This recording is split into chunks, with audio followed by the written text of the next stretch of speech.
Hi, Mai, and hello to everyone watching. We are really excited to be here as part of CFI's Financial Inclusion Week 2025.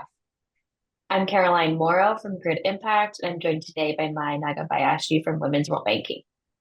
We will be talking about our joint research on women's financial inclusion barriers, opportunities, and exemplars, funded by the Inclusive Financial Systems team at the Gates Foundation. Caroline, it's great to be here. So to begin with a bit of background, Grid Impact first released its barriers research in 2021 and updated the resources in 2023. This work centered on an evidence review and meta-analysis of 36 barriers that are most proximate to female customers. Things like the cost of digital financial services, digital literacy, and a lack of products that truly meet women's needs. Our goal was to identify which barriers and opportunities mattered most for different segments of women in different markets.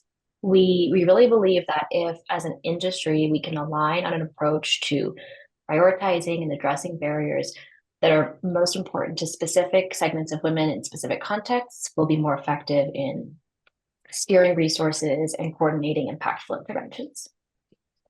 As our research gained traction over the last couple of years, we realized there were opportunities for more work. Several supply side and policy level issues weren't included in our original scope.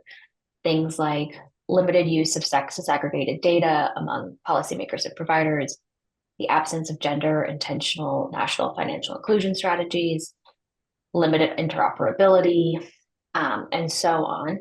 These were missing from our evidence review, but they're critical systems level barriers that deeply affect women's ability to access and use financial services.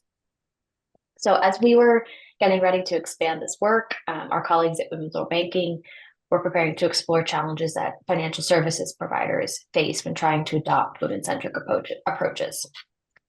Some of these challenges are structural, but others are ones that they've essentially created for themselves. And the team felt it was critical to bring in voices of FSPs to understand what they see as obstacles and identify barriers that can be addressed relatively quickly versus those that will take a more coordinated, longer term effort across the industry. So while Grid and Women's World Banking came to this work with slightly different lenses and backgrounds, there was a clear opportunity to work together to combine our methods, leverage each other's insights into one cohesive analysis. So with that, Mai, I'll turn it over to you to speak more about our research process and then we'll get into sharing some early insights. Great, thanks, Caroline. I'm glad to share a little bit more about the research process and what we have found so far. So as Caroline mentioned, we started with a list of 36 barriers, which we developed through various brainstorming sessions with our internal team, with Grid Impact and the Gates Foundation as well. And after several rounds of refinement, we narrowed down the list so that Grid Impact focused more on the policy and infrastructure level barriers. And on the other hand, Women's World Banking focused more on barriers faced by FSPs. In terms of our research methods, both Grid Impact and Women's World Banking took a consultative approach. We fielded an industry survey that reached 40 FSPs, gathering their perspectives on barriers to serving women customers. We also conducted qualitative interviews with 20 FSP senior leaders and product owners to gain deeper insights into their experiences.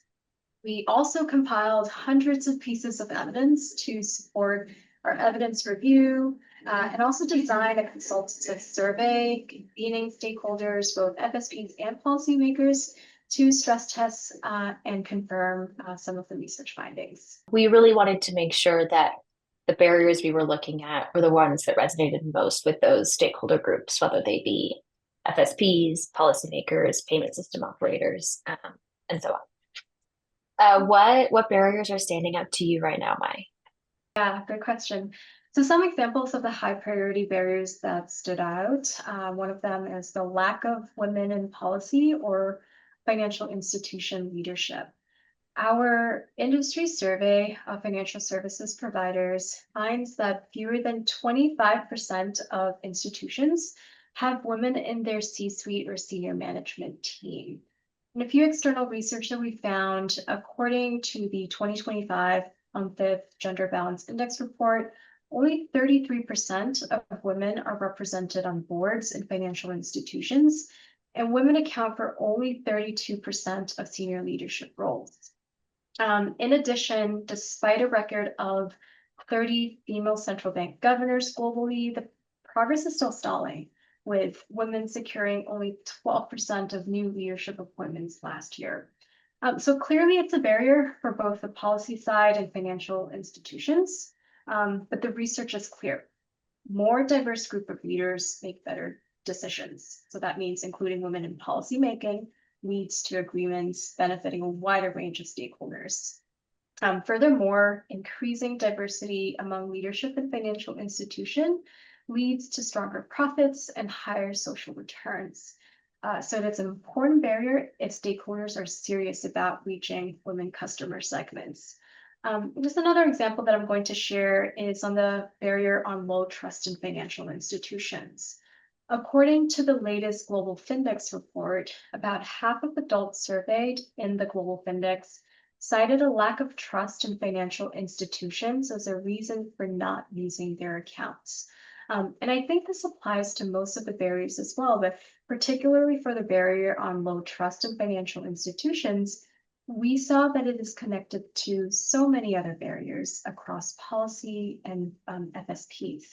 So barriers such as limited protection policies against harm, presence of fraud and scams in markets, lack of product information transparency for customers, just to name a few.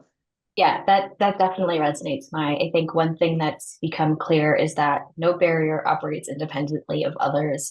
The ones you mentioned, and then also thinking about things at the macro level, like lack of formal job opportunities, limited benefits for informal workers, so many of whom are women, not to mention social norms.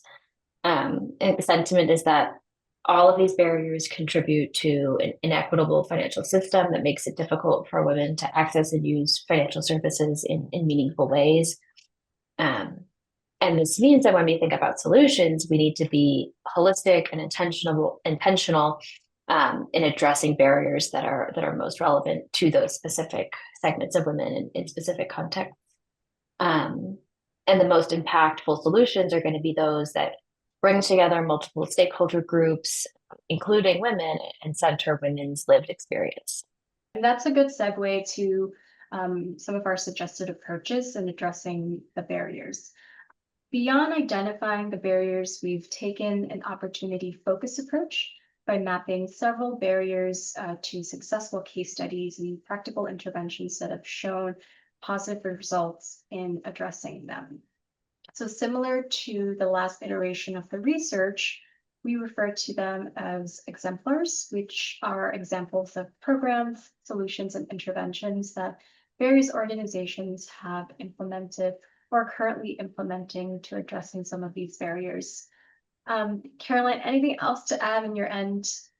Yeah, I mean, ultimately, our goal is to develop a robust, externally facing, publicly available compendium of research that not only highlights these barriers, but their solutions, and that prompts policymakers, financial institutions, and other ecosystems players to innovate solutions.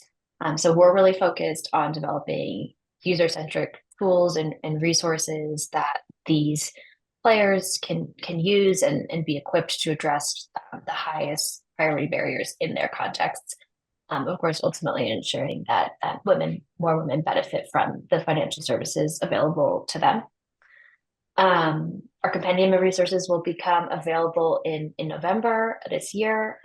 But since this is an ongoing area of research, we really welcome any questions, comments, ideas for tools that might be useful to those of you watching.